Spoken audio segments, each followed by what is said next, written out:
RTGA, mieux qu'une chaîne, un monde.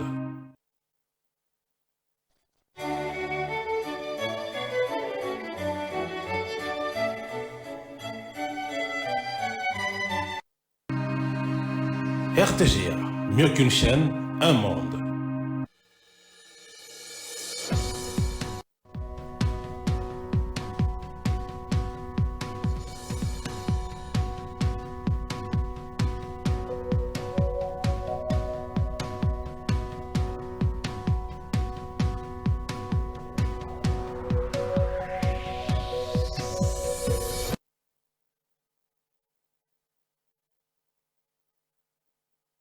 Pour donc société, comme je le dis, encore un grand merci à chacun d'entre vous de rester connectés, branchés donc sur nos antennes. Nous sommes mardi, évidemment on va avancer dans Carrefour sur un sujet de société toujours aussi pertinent, toujours aussi intéressant comme toutes les semaines. Encore une fois, bonjour à chacun d'entre vous de partout où vous nous suivez, dans toute l'étendue de la République, voire même dans toute l'étendue donc, de l'Afrique. Nous sommes ensemble jusqu'à 11h-5, 11h-15, 11h-20. Et donc, comme je le disais, nous serons ensemble autour d'un sujet donc de société. Mais on va commencer très doucement par cette rubrique. Premièrement, cette rubrique faits historiques que j'affectionne donc particulièrement, cette rubrique où nous revoyons certains faits historiques donc, qui ont été donc, faits, que ce soit réalisé cette date, ce mois-ci, cette période. Nous voyons ça ensemble. Donc, suivant un peu le petit jingle, ne zappez surtout pas les amis, on se retrouve juste après.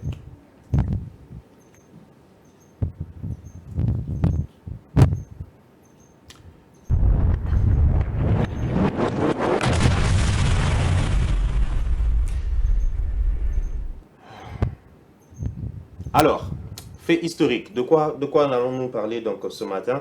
Le mois d'août donc est un mois assez intéressant, surtout donc pour les pays africains. La majeure partie des pays africains, si vous ne le savez pas, donc ont obtenu évidemment leur indépendance durant ce mois d'août. Donc entre ce laps de temps du 1er août jusqu'au 19, aujourd'hui c'est le 19, il y a eu beaucoup de nations africaines qui se sont affranchies donc du système colonialisme. Donc on va voir ça en quatre grands points comme d'habitude. Évidemment, première chose, on va parler du contexte d'une Afrique en ébullition. En 1960, donc, l'Afrique est au cœur d'une transformation profonde. La Seconde Guerre mondiale donc, avait affaibli les puissances coloniales, révélant la fragilité d'un système qui se voulait éternel. Malheureusement, donc, les soldats africains revenus du front n'étaient plus prêts à accepter le statut de sujet inférieur, tandis que les élites locales formées dans les écoles coloniales commençaient à rêver d'une souveraineté pleine et entière. Les idées panafricanistes portées par des figures comme Nkwame donc Nkrumah au Ghana ou Patrice donc Lumumba au Congo donc circulaient d'un pays à l'autre, créant une atmosphère de mobilisation générale. À ce climat donc s'ajoute la pression internationale aux États-Unis, la pression internationale des États-Unis comme dans les grandes capitales occidentales. La colonisation devenait de moins en moins défendable. La France, bousculée par la guerre d'Algérie et donc incapable de contenir l'élan de ses colonies africaines, choisit la négociation. En quelques mois, le processus est enclenché. Plusieurs territoires d'Afrique donc francophone se voient offrir donc l'indépendance, souvent plus rapidement qu'ils ne l'avaient eux-mêmes anticipé. C'est ainsi que l'été 1960 donc, devenait le théâtre d'une cascade donc, de proclamations de souveraineté. Deuxième chose, le fait donc une pluie d'indépendance en août. Donc la séquence débute le 1er août 1960 avec le Dahomey, aujourd'hui le Bénin, donc qui ouvre la marche. Le Niger suit avec le 3 août, puis la Haute-Volta, aujourd'hui Burkina Faso, qui suit le 5 août. La Côte d'Ivoire, menée par Félix Boigny, proclame son indépendance le 7 août, marquant une étape importante car Abidjan donc, devient l'une des capitales politiques et économiques majeures de la sous-région. En l'espace d'une semaine, 4 drapeaux africains flottent sur la scène internationale. Mais le rythme ne s'arrête pas là. Le 11 août, le Tchad donc, rejoint le concert des Nations libres, suivi par le 13 août par la République centrafricaine de Barthélemy donc, Boganda, mais aussi le 15 août, donc, le voisin, le Congo-Brazzaville, sous Fulbert Youlou. Enfin, le 17 août, le Gabon donc, achève cette vague d'indépendance entre ce laps de temps, donc vous l'aurez compris, en seulement 17 jours, 8 nations africaines donc, arrachent leur liberté et transforment radicalement la carte du continent. Jamais dans l'histoire moderne, une telle concentration de naissances d'État n'avait été observée. Troisième chose, donc, il y a eu des conséquences immédiates, un continent qui change de visage. Alors l'impact de cette vague d'indépendance est immédiate et spectaculaire. En quelques semaines, la France perd une grande partie de son empire africain et se retrouve contrainte de redéfinir ses relations avec ce nouveau État. pour les populations locales, c'est l'explosion de la joie.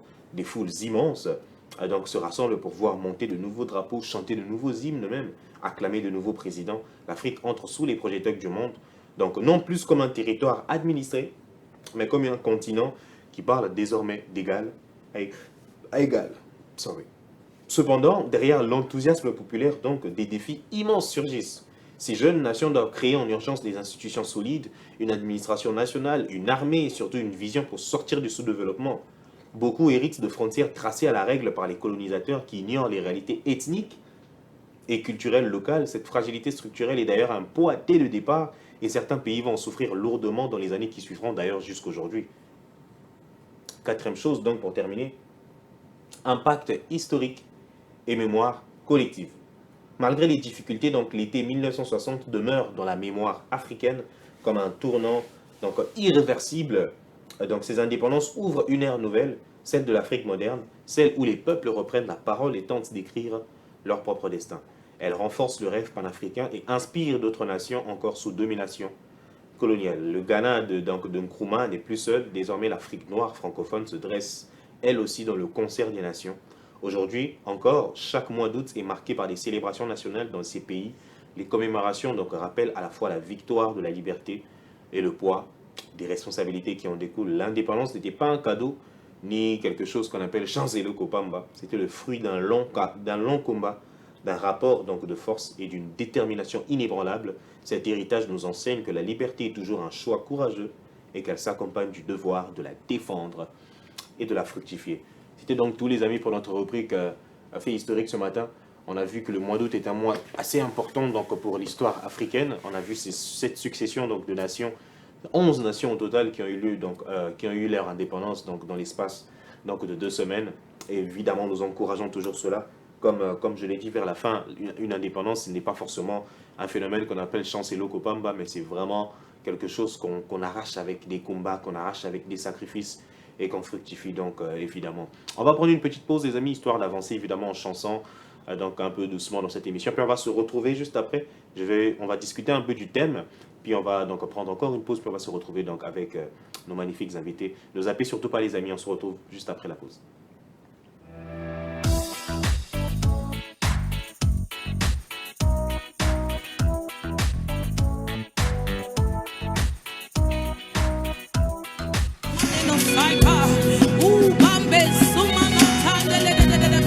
Holy Spirit, we welcome you tonight. Fill this room, oh God. Radadashande Basai. Ikomredegede Basai, ledededede Basai.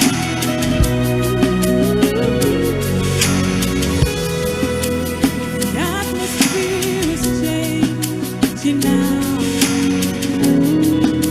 The Spirit of the Lord is here.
He wants to heal.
De retour les amis, de retour après cette courte pause, donc comme je vous l'ai dit, évidemment comme je le disais tantôt lors de notre rubrique, on va discuter d'un sujet toujours assez intéressant ce matin. Je l'ai intitulé aussi simplement que voici Chance. Hello Kopamba, on va discuter autour de ce phénomène-là, on va parler évidemment diplôme, on va parler de présomption de connaissances, on va parler parcours académique, on va parler aussi évidemment développement durable de la RDC, on va toucher à pas mal de thématiques, mais vous l'aurez compris, on va tourner donc autour donc de ce phénomène, de ce sujet, de ce truc assez banalisé par plusieurs personnes. Évidemment, on a vu quelques polémiques qu'il y a eu donc dernièrement, nous faisant croire que forcément un diplôme n'était pas important pour une grande réussite. Après, ça peut être le mantra de plusieurs personnes et d'autres non. Mais on va y revenir donc sur cela. On va parler donc aussi donc un parcours ministériel. Et évidemment, on va aussi discuter le fait d'arriver à de grands postes, ne pas avoir forcément de background. On va voir donc tout cela ensemble. Numéro Nabiche les Anassi. N'hésitez pas à nous écrire. Donc, comme je le disais, il y a un numéro RTL, il y a un numéro Vodacom. Ne nous appelez pas parce que l'on ne peut pas recevoir vos appels. Mais écrivez-nous, message normal, WhatsApp, de côté Angabino. Vous avez une question, vous voulez rajouter quelque chose, n'hésitez pas en tout cas. Donc, nous sommes ensemble, donc, comme je le disais, jusqu'à 11h, 11h-5, 11h-10, 11h-15. Autour de ce sujet, Chance et Loco Pamba. On va encore prendre une pause, les amis. On va prendre une longue pause, puis on va certainement revenir directement avec mes invités et on va rapidement rentrer dans le vif du sujet. Ne zappez surtout pas, on se retrouve juste après.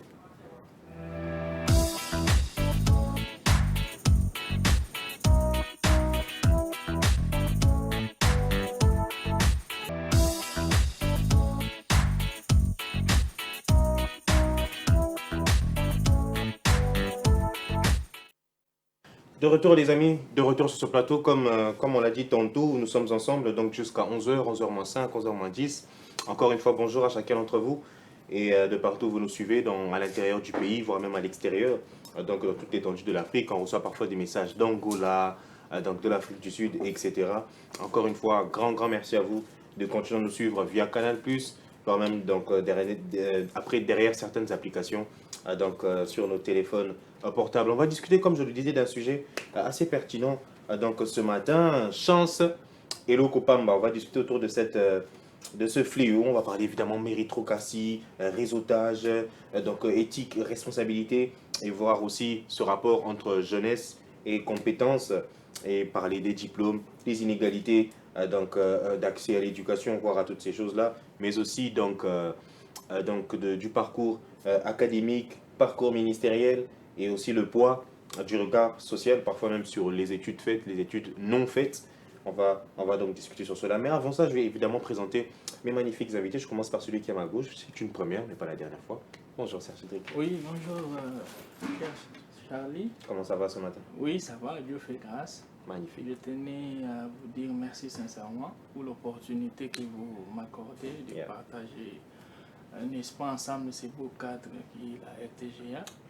Je pense qu'on va passer un très bon moment ensemble. Évidemment. Ta petite présentation à toi aussi, comment tu t'appelles, où est-ce que tu travailles, où est-ce que tu retrouves? Je suis Monsieur Cédric Doumbabou, un jeune entrepreneur et un acteur politique. Je pense que je peux me limiter là pour... Trop de casquettes, mais on se limite là d'abord. C'est Merci beaucoup, Cédric. Et la seule dame ce matin, bonjour Tracy. Bonjour Charlie. Comment ça va ce matin? Ça va très bien et toi? Magnifique. Ta présentation à toi aussi? Ok, je m'appelle Tracy Sarah, je suis journaliste aussi. Je vais m'arrêter aussi là. Come on. Évidemment, on va commencer par toi, Cédric. Quand tu entends cette expression, Chance et Lokopamba, qu'est-ce que ça t'inspire? Qu'est-ce que ça te dit? Moi, personnellement, et c'est le Sarangaïté. Ok. Il faut se battre, il faut inscrire dans la tête de jeunes qu'il faut se battre, construire sa vie, et puis pour réussir. La chance peut intervenir dans un cadre, je ne sais pas moi, un concours, moko. Des circonstances, oui. Mais la vie s'est construite. Nous sommes des enfants, nous sommes nés, on grandit, on fait nos études.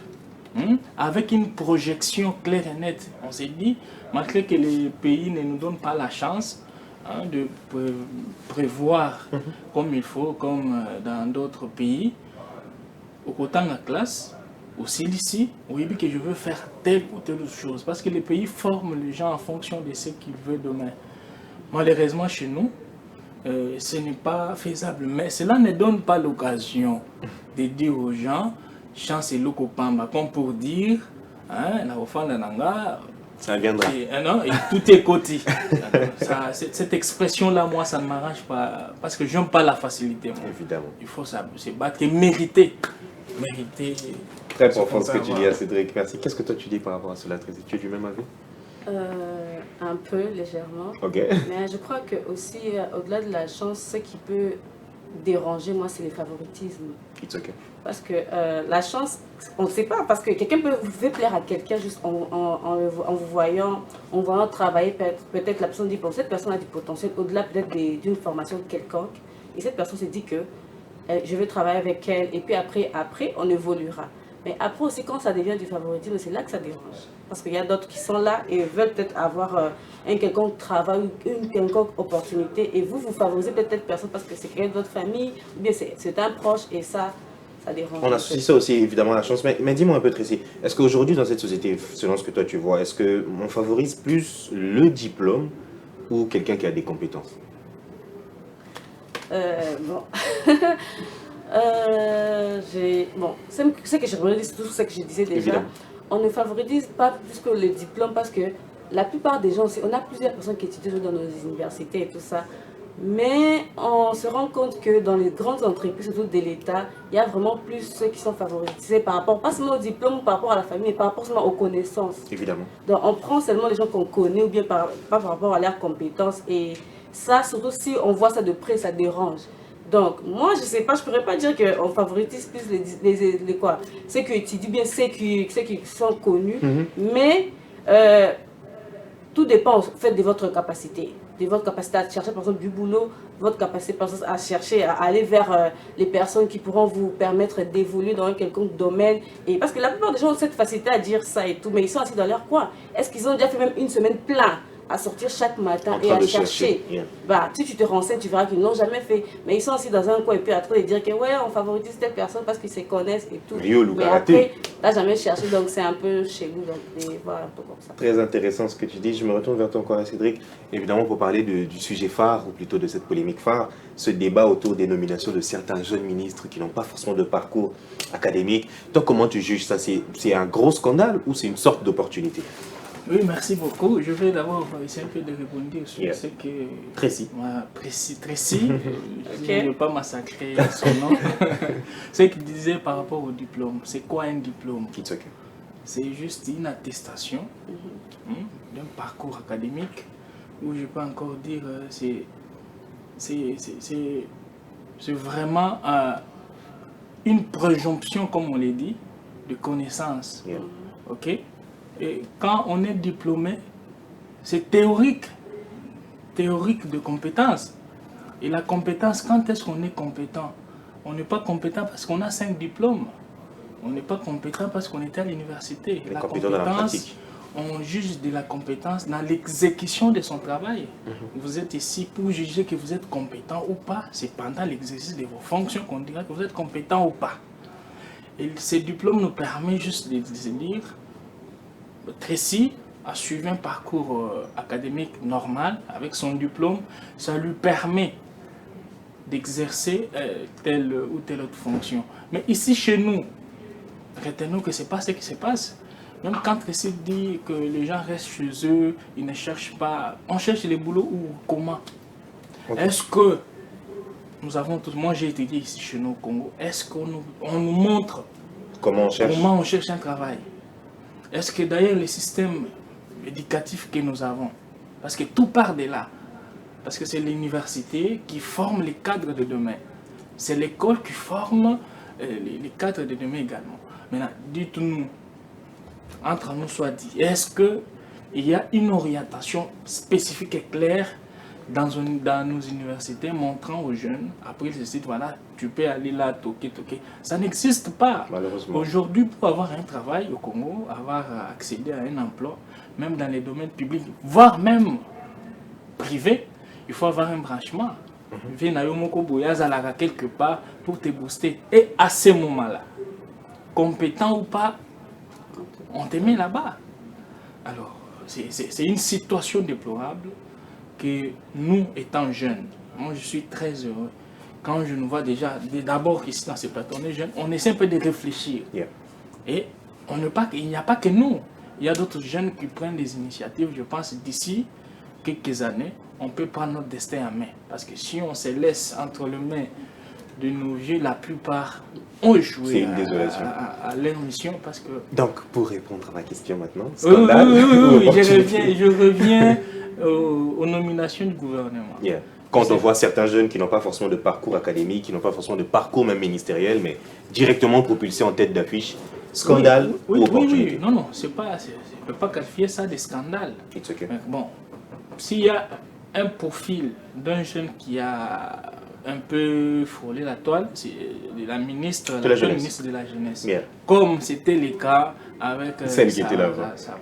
Au fait, comme je le disais ici, nous parlons, le développement de ces pays passe forcément par sa jeunesse. Et nous avons toujours dit que papa ça va être une opportunité.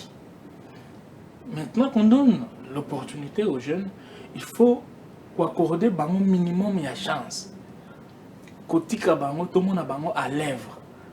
Moi, dès le départ, il y a les images qui restent, qui sont là, et les écrits qui sont là, l'internet aujourd'hui. J'avais parlé, j'étais contre, en fait, je n'étais pas content de l'ancienne ministre de la Jeunesse. Et tout ce que j'avais dit, c'est comme si pour moi, à mon entendement, j'avais comme impression qu'elle ne comprenait pas ce qu'elle devait faire en tant que ministre de la Jeunesse.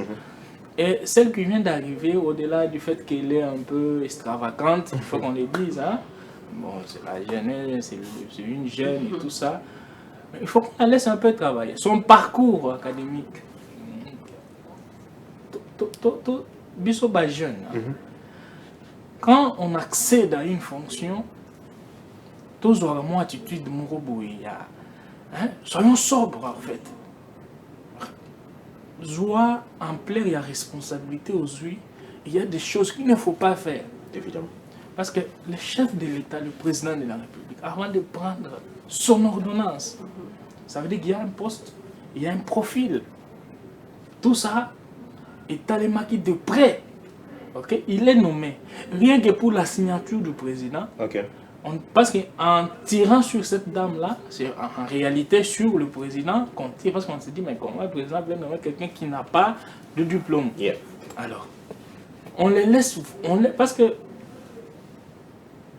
diplôme d'État ou diplôme d'université ne définit pas la compétence, comme je le disais ici. Nous avons connu beaucoup de professeurs d'université dans ces pays qui ont occupé des grands postes, mais qui n'ont pas forcément rien fait. Alors, je me suis toujours demandé le diplôme académique qu'avait le Lumumba. Je ne l'ai pas encore vu, je ne sais pas si vous connaissez ça. Nothing. Ils ont quitté.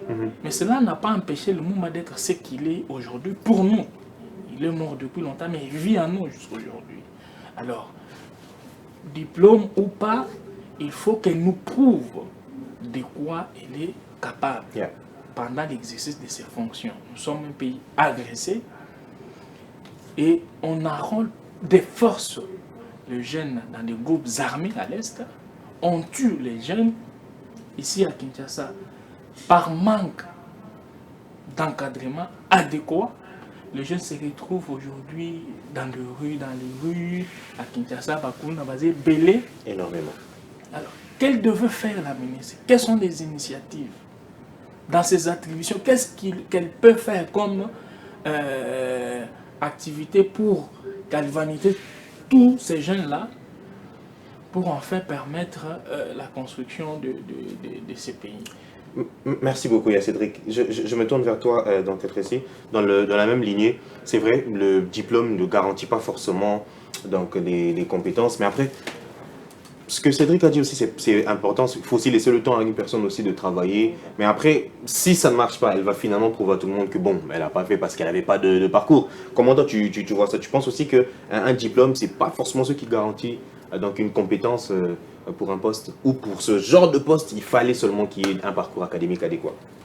Mais déjà, par rapport à elle, vu qu'on l'a un peu agressée sur les réseaux et tout, elle a dû s'expliquer quelque chose qu'elle ne devait pas normalement faire. Ok. Et après, donc on ne peut pas dire qu'elle n'est pas diplômée parce que même si vous croyez que c'est flou, même si les gens disent que ouais, c'est douteux, tout ça, mais elle a pu vous montrer en tout cas, elle a pu dire, donner des explications. Et comme mon confrère l'a dit, si le président s'est permis de la mettre là, c'est pas pour rien en tout cas. Ok. Et moi je trouve personnellement, par rapport peut-être à la précédente ministre, je trouve en tout cas qu'elle a plus de caractère et qu'elle pourra nous apporter mieux.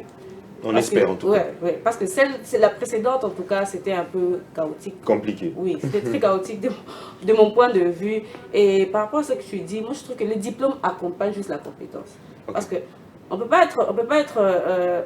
être incompétent et parce qu'on a eu un diplôme directement On devient gratuit. compétent. Yeah. Non, ouais, il faut déjà être intelligent, savoir déjà ce qu'on veut, savoir ce dont on est capable, la capacité, notre capacité, et pour accompagner ça avec une structuration dans les diplômes et tout ça. Alors, donc, mais même si je crois aussi qu'il y a d'autres personnes qui n'ont pas eu la chance de faire de grandes études, mais ont des très grandes capacités, de très grandes connaissances et cette facilité à s'adapter dans toutes les situations, mais dans n'importe quel domaine. Alors, on ne peut pas négliger aussi ces personnes-là. Et par rapport à nos jeunes qui attaquent cette ministre, je trouve un peu que c'est un peu... Moi, ça me dérange parce qu'on se plaint qu'il n'y a pas de jeunes et tout ça dans le gouvernement, mais on nous met une jeune et elle est très dynamique, tout le monde la connaît. Et on se plaint quand même. Oui, on se plaint et on l'attaque, on l'agresse, tout ça avec des messages, tout ça. Mais après, qu'est-ce qu'on veut finalement? Donc, c'est un peu compliqué.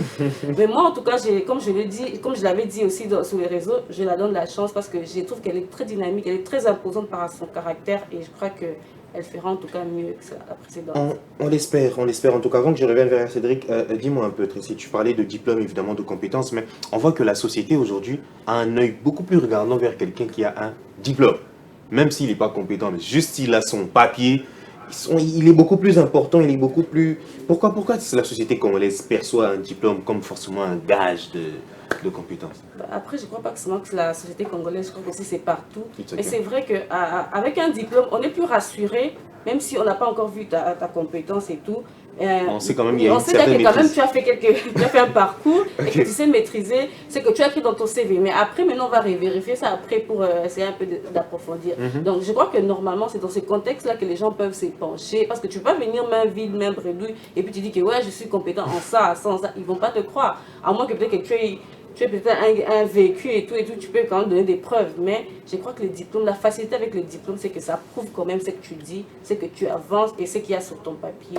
Et c'est ça qui permet en tout cas que l'on puisse te donner facilement quelque chose. Au-delà de tout ce qui se passe un peu en coulisses. Voilà. Je t'assure. Merci beaucoup, Tracy.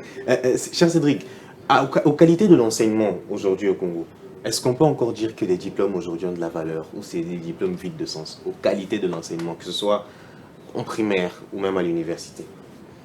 Oui, merci beaucoup, Charlie. Ma soeur, Tracy. Je suis très heureux, vraiment. Vous savez, l'actuelle ministre de la Jeunesse, quand vous dites qu'elle a une femme de caractère, vous faites allusion à quoi? Par rapport à l'observation. Vous observez, parce qu'on se trompe souvent ici, on pense que parler suffit. Non, le parler à un moment donné, ce n'est pas important du moment où tu fais rien. It's okay. Vaut mieux faire que beaucoup parler. Parce que depuis qu'elle est là, je parlais ici, quand je suis nommé fonction, de haute fonction comme ça, il y a une attitude qu'il faut avoir. Vous dites, maintenant j'ai la responsabilité, je fais partie de l'équipe gouvernementale. Nous sommes plus de 100 millions d'habitants. Et vous faites partie d'une poignée de personnes qui gèrent toute une nation. Il y a une attitude qu'il faut adapter. Parce que, comme vous le disiez ici, on a toujours crié ici, la jeunesse est mise de côté, la jeunesse. Mais quand vous accédez là, montrez quand même que vous méritez ce poste-là. Alors, je ne veux pas qu'elle soit encore qualifiée d'un jeune pressé, comme on le disait à Constant Mutamba. Je veux qu'elle soit posée, qu'elle s'entoure de jeunes dynamiques, qu'elle écoute le vieux qui sont là, parce qu'on a besoin d'eux pour leur expérience, pas dans les détournements bien sûr, Évidemment. dans ce qui est constructif et positif. Merci. Maintenant, Mais pour les jeunes aussi, vous avez parlé de ce que vous avez dit, c'est mieux que l'on donne des conseils comme ça au lieu toujours d'attaquer. Oui. C'est parce qu'elle n'a pas encore d'expérience, donc c'est un nouveau poste qu'elle vient d'avoir. Au fur et à mesure qu'elle avancera, elle va apprendre. oui. Mais Donc nous, en tant que jeunes, c'est mieux que l'on la conseille. est-ce qu'elle va d'abord nous écouter? Bah, elle nous lit. C'est ça, Quand elle s'explique, c'est parce qu'elle a lu ce que les gens disent. Vraiment. Elle s'explique quoi à l'église? Le pire. Où est-ce qu'il faut? Elle prêche à l'église et l'interprète dit Amen, excellence. Elle est passée là-bas où excellence. On comprend plus. C'est compliqué. Vous voyez, Ouais. c'est vraiment compliqué. Yeah. Alors, pour revenir La qualité de l'enseignement. au système éducatif au Congo, en tout cas, c'est là où ça fait très mal. Ok. Notre système éducatif, nous l'avons hérité. Nous l'avons hérité de Belges. On a fait du copier-coller. Et figurez-vous, cher Charlie, les Occidentaux, ils adaptent, ils essaient un peu d'adapter leurs renseignements selon l'évolution de la société. Aujourd'hui, avec le numérique, l'IA, vous comprendrez que les choses ne peuvent pas évoluer de la même manière. Yeah. Et ils adaptent leur système éducatif. Mais nous sommes restés, Sur l'Antiquité. surtout à l'humanité, avec cette histoire de l'introduction, définition. Vraiment, on retient les définitions, étymologiquement parlant, on définit et on s'arrête là. Nous avons des minéraux, nous avons des ressources énormes, mais aucune université aujourd'hui, aucune institution supérieure, aucune école spécialisée, par exemple, en coltan, où les enfants vont apprendre quel est coltan, parce que nous en avons. Comment les transformer, comment faire les chaînes de valeur, comment, rien du tout. Le président nous a toujours chanté les terres arables au Congo. Mais dites-moi, allez à l'université, prenez la faculté d'agronomie, quelque chose, agriculture. Vous verrez que les auditeurs sont vides. Nous sommes où? Nous sommes dans les droits. Tout le monde veut devenir journaliste. Vous voyez comment vous êtes, non? Les journalistes. Tout le monde aime ça. Menuiserie, la mécanique, tout ça, c'est rien. Ça dit absolument rien aux jeunes. Et surtout que le pays, le gouvernement n'a pas un plan. Pour ce genre de personnes. On forme le jeune pour un but. L'État s'est dit, le Congo c'est un vaste chantier, j'ai besoin peut-être de plombiers, de maçons, des ingénieurs en bâtiment. Et il s'est dit, bon ça va, je privilège ces facultés-là en réduisant peut-être le frais pour orienter le flux des jeunes, la majorité des jeunes là-bas, et donner une formation de qualité. Et après, les déployer sur le terrain pour la construction du pays. Mais c'est compliqué. Ça ne se prépare pas. Et on vient comme ça, on étudie. Aujourd'hui, nous avons des diplômés qu'on a publiés dernièrement. Mais un diplômé qui ne sait pas écrire son nom. Je suis désolé, ça fait mal, mais c'est honteux. Yeah. Mais comment il peut arriver jusqu'au point d'avoir un diplôme? Oh non, j'ai réussi avec 75% pédagogie générale. C'est un enseignant.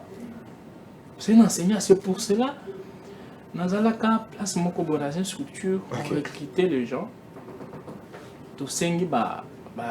Dossier, CV. Les gens amenaient leur CV, leur dossier. Mon cher, je vous dis, vous prenez 5 licenciés d'aujourd'hui, vous les mettez là. Vous prenez un papa, des 6 coups, des 4 à là. Ok. Vous leur dites, bon, vous avez fait des lettres, est-ce que chacun peut nous donner les stylos et le papier? Chacun peut nous écrire sa lettre à Moi, dicter, tout ça. ici. Okay. Non, ta lettre là que vous it's okay. écrivez ça. Mais vous allez pleurer. Mais vous allez pleurer. Le vieux papa là, il avait fait, je ne sais pas moi, 4 ans à l'humanité pour avoir son diplôme de 6. Il vous écrit très bien. Mais les autres licenciés, je vous dis, incapables d'écrire une phrase correcte. Tout ça pourquoi? Parce qu'on étudie ici pour avoir les diplômes. Comme on sait tous que c'est au ça Congo, qui est important. la compétence c'est une seconde question. Je dirais même troisième. Je dirais réseautage, diplôme, puis En compétence. premier lieu, Yeah. c'est d'abord les diplômes. On a licencié, licencié. C'est par là que je rejoins un peu Tracy quand elle disait, bon, aux diplômés, au pas comme ça là, wapi. Bon, c'est vrai que l'État ou le pays ne nous facilite pas la tâche, mais cela ne vous empêche pas De vous lever le de matin. vous lever quand même. Vous êtes là, vous avez étudié ici, vous travaillez. Il y a combien de jeunes qui ont fait ce que vous avez fait là, mais ils n'ont pas ce courage même de venir ici parler comme invités. Ok. Ils sont nombreux. Bazali, Belé, Ponani. Batani Malamute. Alors, ce que vous avez Malamute, comment vous avez point? Comment vous avez ma classe? Comment vous avez diplôme d'État? Yeah. Comment vous avez diplôme d'État? C'est pourquoi enseignement n'a pas besoin de kitakaka. Tozo kitakaka. Parce que beaucoup lobby et qu'on a géré par les étrangers. Et qu'on a géré par les... Parce que l'école, on n'est pas capable... Qu'est-ce qu'on est capable de faire quoi nous-mêmes? Même les petits commerces aujourd'hui, c'est les Chinois et les Indiens qui les font. Yeah. La jeunesse, telle que nous sommes là, nous n'avons pas une éducation financière. On ne sait pas comment c'est géré. Même avec une petite entreprise, très petite entreprise là, petite boutique, un petit shop, avec 1000, 2000 $, c'est beaucoup d'argent. Et comment on gère cet argent-là? Comment on se comprend? Comment je peux avoir 3000 $ aujourd'hui et me retrouver demain manquant même 100 $? 100 $, d'ailleurs, c'est beaucoup, 10 000 francs. Comment ça s'explique? Pas d'éducation Alors, financière. comment on va amener tous ces jeunes-là à comprendre que c'est important, il faut se gérer et causer la bouille? Tout passe par l'école. C'est l'école ici qui est la fondation même d'une société. Mais du moment où c'est négligé, il faut s'attendre à l'autre côté. Yeah. C'est très déplorable. Et j'avais salué personnellement la gratuité de l'enseignement. Oui, c'est une bonne initiative. Mais veillez aux qualités. Le système, oui. La qualité. La qualité. Parce que nous, déjà, 4e primaire, 5e primaire, il faut quand même déjà écrire quelque chose. Il faut quand même lire des petites phrases. Il faut dissocier des syllabes, dire les anonymes. Tout ça, ce sont des petites choses qu'on doit déjà maîtriser. Yeah. Déjà à l'école primaire. Mais vous verrez quelqu'un qui arrive à l'université, il ne sait pas lire. À l'université, on n'apprend pas quelqu'un à lire, ni à Là, écrire. c'est autre chose déjà. C'est autre chose. Avec le système LMD ici, que beaucoup critiquent à tort pour moi, le problème, ce n'est pas le système LMD. Le problème, c'est nous. Nous qui ne sommes pas sérieux. Nos professeurs qui nous enseignent, je ne vais pas citer les noms des gens ici, ils donnent aussi cours ailleurs. Le même professeur là qui enseigne ça très bien, ils sont d'un côté à l'extérieur. Mais pourquoi lorsqu'ils arrivent ici, ils ne mettent pas du sérieux? Parce que les systèmes lui-même, Et malade. le pays lui-même, n'est pas sérieux. Merci beaucoup, il y a Cédric. Je vais te revenir tout à l'heure. Donc, Tracy, je me tourne vers toi en tant que grande sœur, en tant que mentor pour certains jeunes, évidemment, qui nous suivent.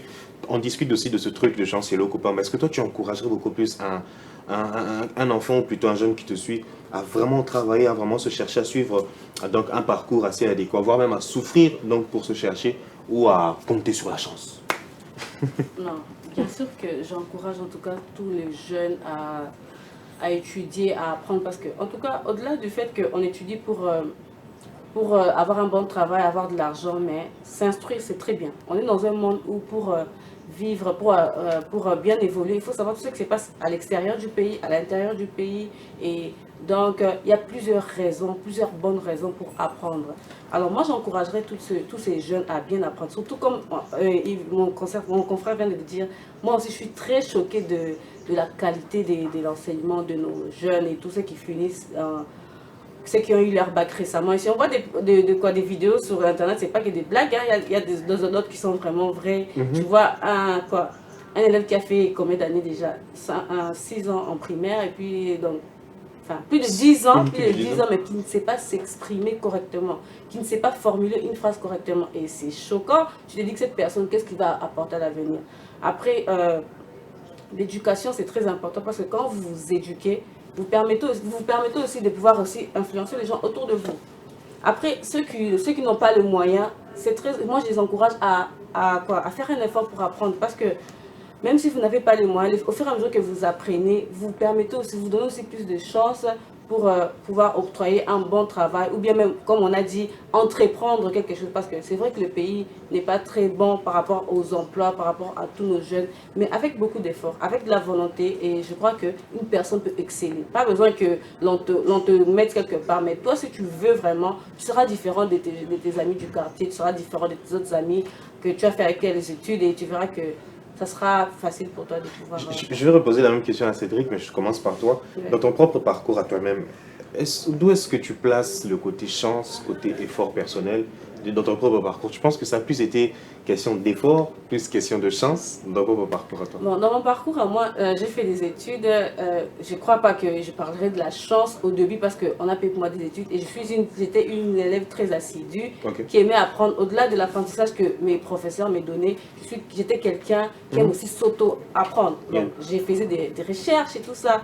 Donc, au fur et à mesure que j'apprenais. Il y a même d'autres gens dans ma classe qui s'étonnaient qu'au-delà des capacités que le professeur nous donne, de la connaissance qu'il nous octroie, moi aussi j'avais un surplus parce que j'aimais beaucoup lire, j'aimais beaucoup faire des recherches. Et après, quand j'ai pu avoir un peu plus d'âge, c'est là que tu sens qu'au-delà des études aussi, la chance aussi peut jouer aussi en gros parce que c'est difficile aujourd'hui de trouver un travail dans le milieu. Il faut vraiment être déterminé et moi je crois que c'est plus mes études qui m'ont permis de pouvoir avoir beaucoup plus les études que la chance. Mais la chance aussi, on ne va pas la négliger. Cher Cédric, qu'est-ce que tu penses par rapport à ça? Études, chance? Non, moi, déjà, mon parcours, j'étais un élève normal. Ok. Par la suite, étudiant en moyenne normale, comme tout le monde. J'étais pas... je n'ai jamais eu un favoritisme quelque part dans mon parcours, que ce soit scolaire ou académique. Mais dans la vie normale, ça me suit. Hein. C'est pourquoi au début, si j'ai dit, il faut encourager l'effort. Il faut se battre dans la vie. Il faut se dire que tout le monde n'a pas toujours la chance de rencontrer les gens qui peuvent vous propulser. Ça arrive, mais c'est une exception. C'est une exception. On va en faire une règle. Alors, la règle voudrait à ce que tu te battes par les sueurs de ton front, dit la Bible, et tu trouveras quelque chose. Alors, moi, je n'ai pas bénéficié du favoritisme. Toi aussi, c'était plus ton parcours. Non, moi, ce que j'ai beaucoup bénéficié, c'est la grâce de Dieu. Ok, sentez-vous à l'aise. Tout est grâce. Je pense que c'est par la grâce que je suis ce que je suis aujourd'hui. Rien de plus. Donc tout le monde refuse la chance. Il n'y avait pas de chance que le parcours simplement. Mais après, c'est une bonne chose. Et je pense aussi vraiment une chose aussi qu'il faut vraiment qu'on enseigne à la prochaine génération parce qu'on voit de plus en plus que le facteur chance devient comme la règle. Alors que la règle, c'est vouloir se chercher. Donc évidemment, là je me tourne encore vers toi Tracy. Comment, en tant qu'évidemment grande sœur, en tant que mentor, comment on parle à ces jeunes qui... Je n'ai pas forcément de diplôme, je suis en train d'avancer, mais j'ai des compétences. Mais il y a des regards préjugés de la société vers moi. Nous, on a un diplôme, c'est que tu n'as pas de compétences. Comment on parle à une telle personne? Comment on le reconforte? Comment on le permet d'avancer? On les réconforte en les disant, par exemple, moi, je n'ai pas pu peut-être avoir une telle formation parce que peut-être que mes parents n'ont pas pu avoir les moyens, mais parce que je voulais être une bonne personne, parce que je voulais être une personne excellente, je me suis vraiment donnée à fond, j'ai appris, je me suis auto-formée et tout, j'ai fait des petites formations de à gauche et à droite et j'ai vu des personnes, par exemple, exemplaires à qui je voulais ressembler. Alors c'est pour ça que j'étais vraiment quelqu'un qui voulait exceller. Donc je ne voulais pas être comme tout le monde, traîner dans les rues, traîner dans les avenues. Et si vous voulez exceller, c'est pas que les études. Les études, c'est très bien, tout le monde voudrait étudier, mais si vous n'avez pas pu passer par là, dites-vous qu'il y a aussi un autre chemin qui peut vous amener vers l'excellence, vers la gloire ou je ne sais pas moi quoi. Donc il faut juste le vouloir pour être une bonne personne dans l'avenir et aussi autour de vous. Et en tant que femme, tu penses vraiment qu'une femme sans diplôme, c'est beaucoup plus catastrophique qu'un homme sans diplôme? Non, c'est l'homme qui est plus catastrophique, en tout cas c'est clair. Parce que la femme, comme on le dit souvent, on a un peu ces privilèges-là, parce qu'en tant que femme, quand vous venez déjà devant un homme et tout, quand vous venez par exemple quelque part, il y a un léger privilège parce qu'on dit qu'on est femme et tout, mais au-delà aussi de ces privilèges, la femme a vraiment une grande facilité à s'adapter, à pouvoir s'accommoder par exemple à quelque chose de nouveau. Et ça, c'est mon point de vue personnel. Et je crois que l'homme, en tout cas, c'est parce que vu que c'est l'homme qui nous dirige, les hommes qui nous dirigent, alors je crois que c'est l'homme qui est plus apte à pouvoir s'octroyer en tout cas tous les diplômes par rapport à la femme, même si nous tous aujourd'hui, parce qu'il y a 50-50, on parle toujours de 50-50, même si aujourd'hui tout le monde doit en tout cas s'octroyer des diplômes s'il le peut. Tu penses la même chose, cher Cédric? C'est vrai qu'une femme avec un moins de diplôme est beaucoup plus catastrophique qu'un homme sans diplôme? Non. Non. Il y a l'égalité aujourd'hui. Ok. Moi je suis un homme, je suis mon ministère de la jeunesse est occupé par une femme. Ok. On peut dire que non. Il y a une femme qui le dirige. Non. Ce que je veux dire aux gens qui n'ont pas de diplôme, c'est qu'ils sont très importants pour les pays. Il n'y a pas que les diplômes dans la vie. Mais eux aussi, ils ont un rôle très, très significatif à jouer. Ils sont très importants. Ce n'est pas parce que tout le monde ne va pas à l'université. Tout le monde ne sont pas obligés d'aller à l'école. Tu sais écrire ton nom, faire un boulot, ça suffit. Tout le monde n'est pas obligé. Et surtout que nous sommes dans un pays où il y a beaucoup de réalités. Par exemple, à l'Est, là-bas, il y a la guerre. Il y a des enfants qui se retrouvent sans parents. Le parent enlevé et tué par les rebelles. Ça se retrouve comme ça. Il n'y a pas un système qui prenne ces enfants-là en charge ici au Congo. On peut se retrouver à 17 ans, 18 ans, 20 ans sans passer par les chemins de l'école. On fait quoi? On les jette? Non, ils sont très importants. C'est pourquoi je félicite le président de la République pour l'initiative de renforcer le ministère de la formation professionnelle. Ces gens-là peuvent être récupérés par ces ministères-là de la formation professionnelle. Et là, d'ailleurs, c'est beaucoup plus pratique. Après une année, il faut maîtriser quelque chose. Je ne sais pas moi, pour la menuiserie, il ne vous faut pas de diplôme. Pour être un maçon, aider, il ne vous faut pas de diplôme. Alors, même la coupe et couture, pas plus avancée, mais les petits trucs qu'on fait, on peut de base, avec la formation professionnelle, je pense que ça peut aller. Alors, nous devons cultiver les valeurs dans notre société parce que déjà quand nous parlons de diplôme, on attache beaucoup de valeurs à celui qui a des diplômes, on attache beaucoup de valeurs à celui qui s'habille bien. Malheureusement. C'est pourquoi les Congolais aujourd'hui, avec 1000 $, au lieu de chercher quoi faire, ils prennent d'abord 500 parce qu'on ma forme. Et du coup, quand on va à l'école, tu vas dans les tobanguis parce qu'il y a là, tu viens. Alors vous pouvez voir Eddie Malou à côté avec sa chemise là de 800 francs, 1000 francs. Mais il a une connaissance qui vaut plus que énorme connaissance. Une veste de 200-300 $. Alors, plombier, assez important, parce que sans lui, la latrine n'a pas boucher, il n'y aura pas de passage. Il est très important. Celui qui fait les histoires d'électricité, il est très important parce que sans lui, Bogola n'a molili. Les journalistes que vous êtes très importants, vous êtes les éducateurs de masse, vous formez, vous informez. Donc chacun a une mission, chacun a ses attributions et c'est ce qui forme la société de façon générale. Baza Motuya Mingi. Que personne n'essaie de vous dire, parce que vous n'avez pas un diplôme, vous êtes nul dans la société. Non. Que personne ne vous dise, bon, parce que même ces enfants-là que nous disons, diplôme, ils sont aussi victimes du système. Évidemment. Ils sont victimes du système. Ça paye inutilité. Je crois qu'il y aura certainement un recyclage. On va recycler ces gens-là et les intégrer. Aujourd'hui, Kanyamaka, c'est avec les Kuluna, ça marche bien. Ici, moi je vis à l'université de Lubumbashi, ici à l'ISP Gombe, à l'IPEN, il y a le banc qui vient tout droit du service national, fait par les ex-Kuluna, aujourd'hui les combattants. Alors ces gens-là, parmi eux, certainement, il y en a qui ont peut-être étudié, mais la majorité d'entre eux n'ont pas étudié, n'ont pas de diplôme. Mais cela ne les empêche pas de nous faire ce genre de choses. Donc, c'est que Baza Mutuya Mingi, dans la société, personne n'est inutile. Merci beaucoup, cher Cédric. Tracy, je me tourne vers toi pour revenir. On va chuter déjà très bientôt pour revenir un peu sur la ministre. J'ai l'impression que sa nomination, c'est un peu comme, comment dirais-je, c'est un peu comme ça miroite, c'est un peu le miroir de ce fléau entre compétences et diplôme. C'est-à-dire, vu que, on va le dire comme ça, vu qu'elle a un parcours académique ou un background assez flou, mais qu'elle réussit, on dira que, ok, la compétence commence à devenir beaucoup plus sérieuse que les diplômes. Mais si elle échoue aussi, on se dira que c'est vrai qu'il fallait avoir le diplôme.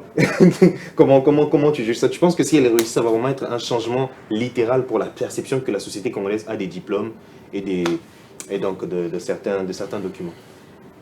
Oui, Mia, oui, mais moi je suis toujours dans le petit coup, je ne peux pas douter de ses compétences vu qu'elle l'a dit, vu que le président l'a nommé. Yeah. Après, bon, oui, par rapport à ça, je crois que ça permettra aux autres qui ont peut-être des lacunes par rapport à leur diplôme et tout ça, de voir que c'est juste question de capacité, question de vouloir, question aussi des compétences, au-delà de nos diplômes, au-delà de tout ce que nous pouvons accueillir à l'université ou bien à l'école. Il faut juste être quelqu'un d'assez intelligent pour savoir ce que les rôles qu'on te donne, je dois faire ça.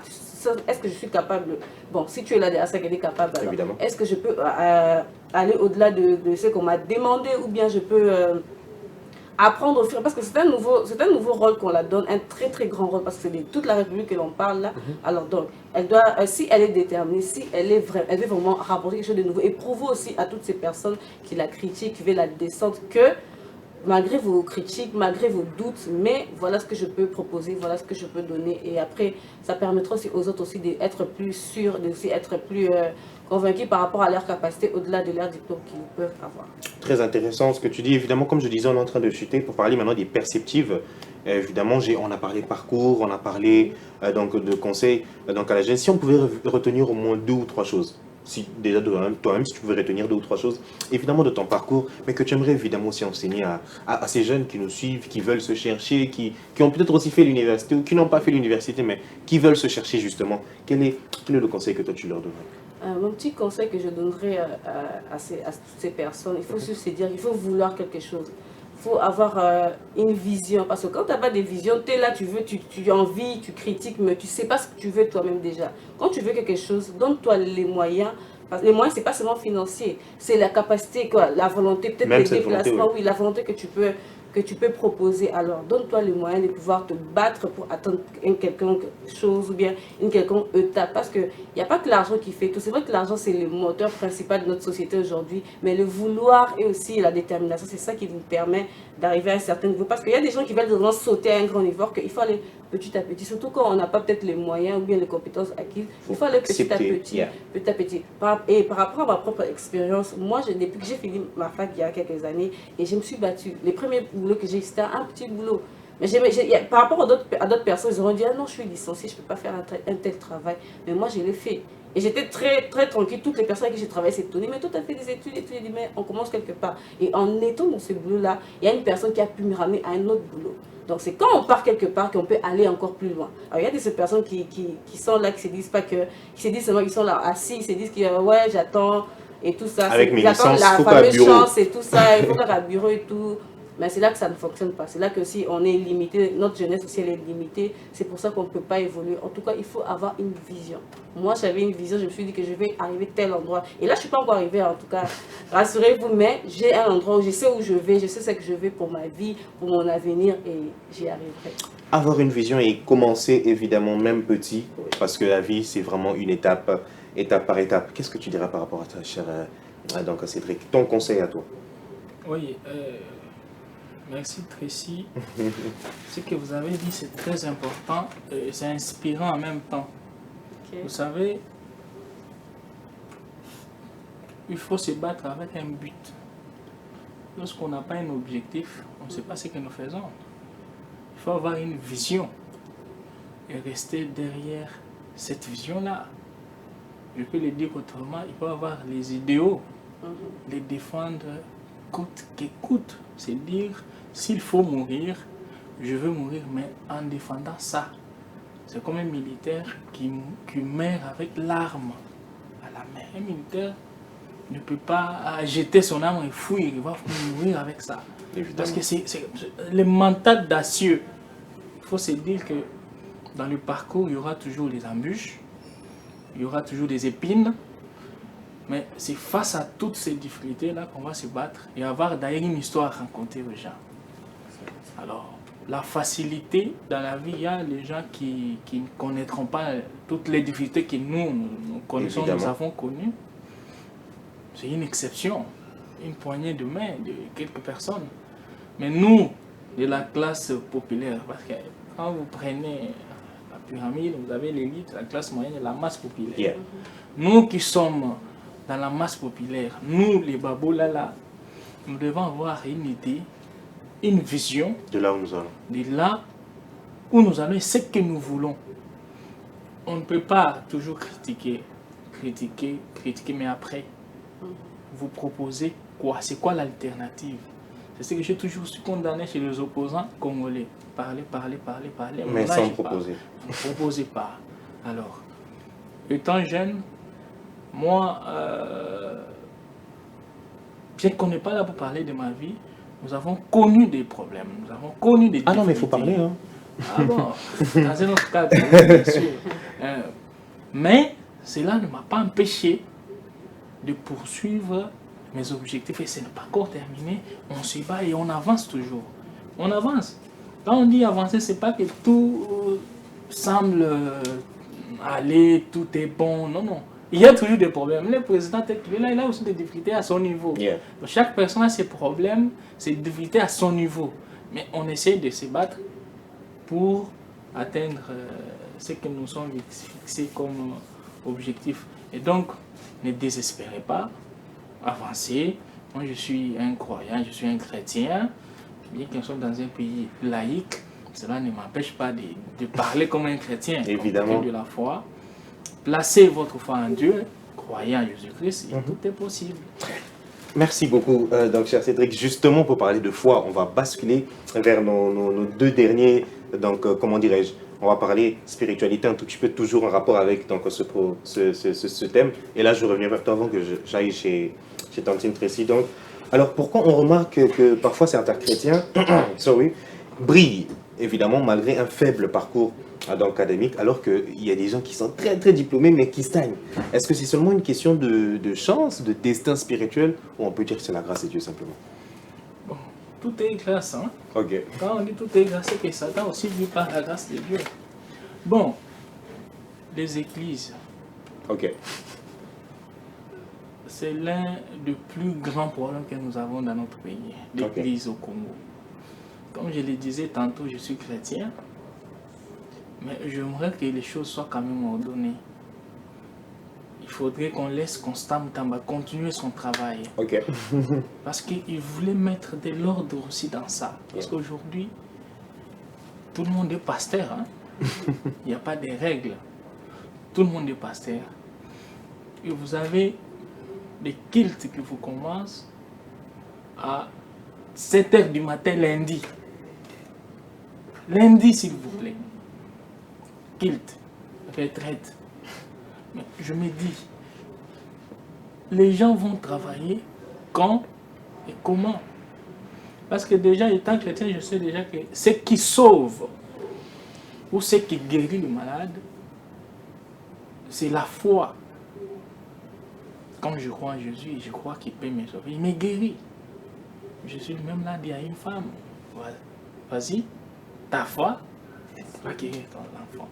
Alors, ces gens-là essaient un peu de jouer. Beaucoup d'entre nos pasteurs, il y a de vrais pasteurs de Dieu, le vrai serviteur de Dieu. Yeah. Mais beaucoup jouent avec la psychologie des gens. Et ça fait que, si vous voyez l'inadéquation entre la vie, le social de nos pasteurs, Et la nôtre? et la majorité de leurs croyants ou fidèles, il n'y a pas à dire. Il y a pas. Mais pourquoi? C'est parce que, étant mal formés, étant mal informés, parce que nous manquons l'information. Beaucoup de choses que nous faisons, beaucoup de choses que les jeunes font, c'est par manque de formation. On manque l'information, on manque la formation adéquate pour comprendre que ces gens-là, par moment, ils se jouent de nous.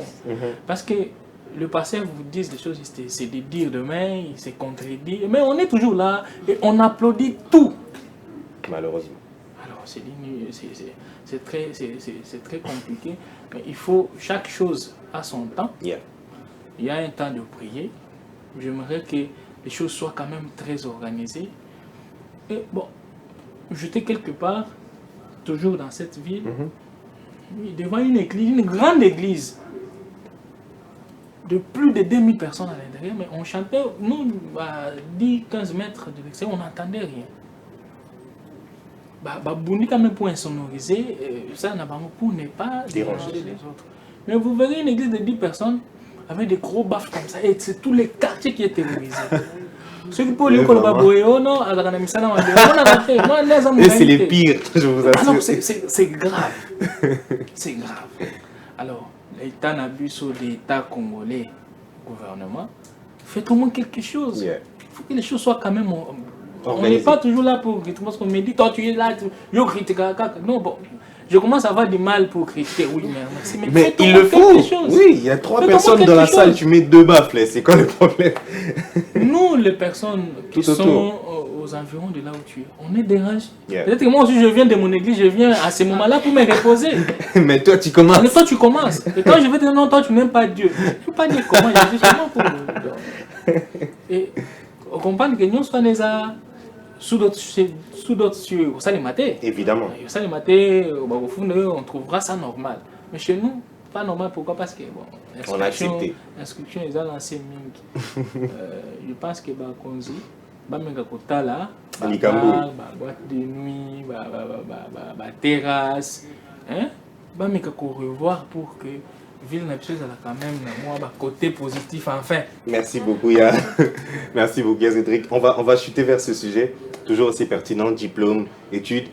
Tracy, dis-moi un tout petit peu, est-ce que le niveau d'études d'un homme ou d'une femme, est-ce que ça détermine réellement la stabilité d'un foyer? Ok. Le niveau d'études d'un homme ou d'une femme, je dirais non. Ok. Moi, je crois que c'est juste question de maturité.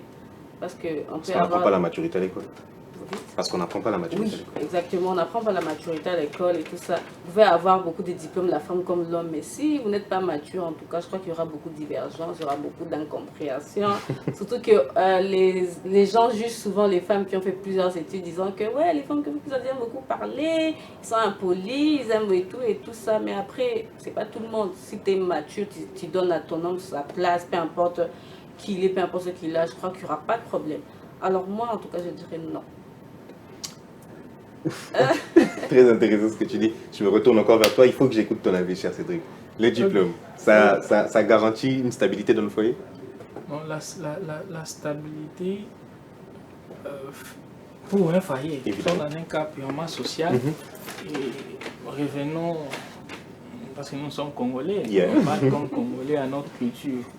Déjà, la stabilité dans un couple, dans un mariage, part d'abord de l'éducation qu'on reçoit. Alors, l'éducation, on la reçoit non seulement à l'école, à la famille, mais voire même dans le milieu. Donc, c'est cette éducation-là qui peut garantir la stabilité. Une femme qui est impolie, qui est mal éduquée, même après 5 diplômes, elle le sera. Et une femme bien éduquée le sera même après 5 diplômes. Alors, les diplômes ici, les gens disent que les femmes qui ont beaucoup étudié, ils parlent beaucoup et tout ça. Non, c'est juste une question de l'information que nous parlons ici. Okay. Parce que déjà, une femme qui vous quitte ici, qui part en France pour étudier, elle verra comment les Français et les Françaises vivent. Okay. Quand elle reviendra ici avec nos mœurs à nous, notre culture à nous, vous verrez que